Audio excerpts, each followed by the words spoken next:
biggest fans of kitchen shortcuts, and I count myself among their ranks, must admit that there are some foods for which one ought not cut corners. Here's my entirely opinionated list of which pre-sliced, pre-chopped, pre-made items to ignore at the store. Minced garlic. The stone-cold truth is that pre-minced garlic tastes really different from the fresh stuff.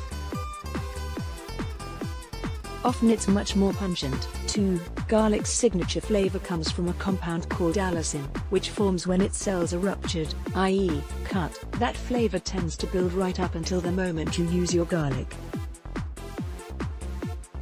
Consider, too, that the nature of garlic's taste changes depending on whether it's whole, sliced, crushed, minced, or microplaned. Each preparation entails a different use. Charred garlic is a different animal than the fresh stuff, so buy your garlic in whole heads, and use a clove, or a bunch of cloves, at a time. If you're making, say, a tomato sauce and need to roughly chop 9 cloves of garlic, just hit them with the side of a knife to get the skins off more easily and throw them in a mini prep. It'll save time and frustration. Sliced mushrooms. Any fan of mushrooms on her pizza can tell when her local pizzeria has switched to pre-sliced, or worse, started buying the jarred, watery kind. Pre-sliced shrooms dry out, so on a pizza, you'll notice papery little skins rather than plump, bodacious slices. Mushrooms also have a way of getting wonky over time in the refrigerator. Don't add to the problem by buying them pre-sliced. Yes, it's a time saver, but those tend to go bad faster. Related, is mushroom coffee the next superfood trend? Citrus juice. Lemons, limes, and oranges are persnickety and want to be squeezed pretty much to order. There's a reason you never see signs trumpeting 3-day squeezed orange juice. Pre-squeezed juice just doesn't tend to hold up very well. Its flavor changes over time, and, if you're buying it, it often comes with preservatives and sulfites.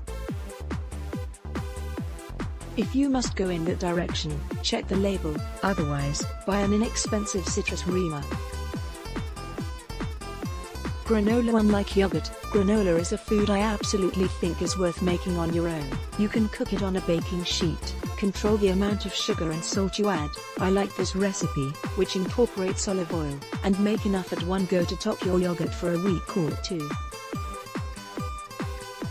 There's a ton of great granola on the market, but at $9 to $13 for 14 ounces, you can likely do better on your own by buying bulk oats on the cheap.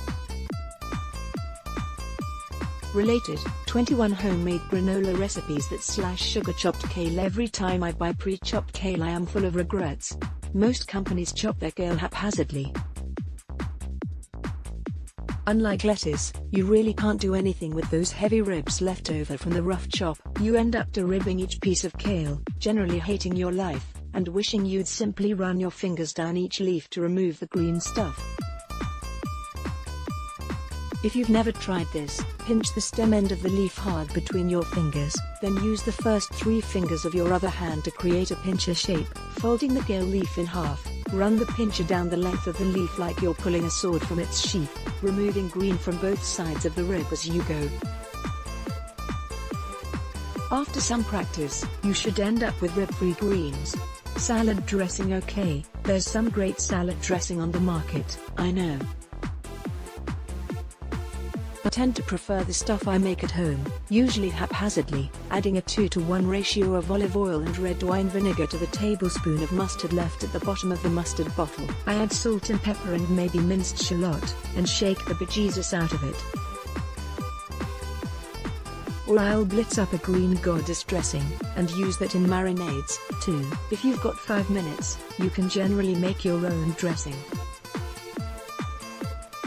To get our top stories delivered to your inbox, sign up for the Healthy Living newsletter. Mashed potatoes. Mashed potatoes. Tater technology has changed. You can now make great ones in an instant pot and, crucially, hold them at temperature under pressure and they don't get gluey. But pre-made packages of mashed potatoes make my skin crawl. Those of us who make our own stovetop taters know just how lumpy and annoying they can get, and how fast it happens.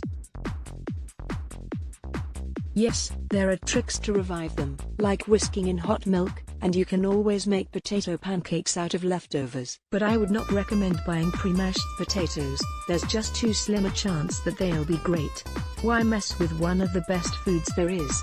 Alex Van Buren, follow her on Instagram and Twitter at Alex Van Buren, is a Brooklyn-based writer, editor, and content strategist who has written for The Washington Post, Bon Appetit, Travel Plus Leisure, New York Magazine, Condé Nast Traveler, and Epicurious.